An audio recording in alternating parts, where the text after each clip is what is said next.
सकाळचे 7 वाजले आहेत. आपण आलो दमनमध्ये देवका बीचला. हे देवका बीच आहे. हे पूर्ण खारे पाण्याचा समुद्र आहे, त्यामुळे इथं पब्लिक दिसत नाही आहे. इथं मीठ बनतं, त्या पाण्याला इथं साठवलं जातं, त्यानंतर शुद्ध करून मीठ बनतं. असा मोठा बीच आहे हा.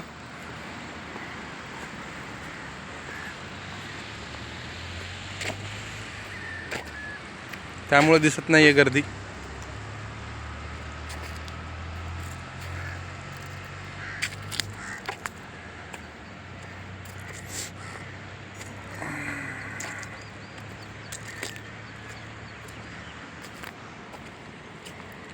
ते चांगलं केलेलं आहे बसायला वगैरे.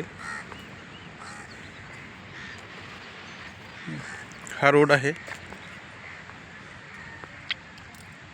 ह्या साईडला सर्व हॉटेल आहेत आणि आपण थांबलेलं हॉटेल ते आहे.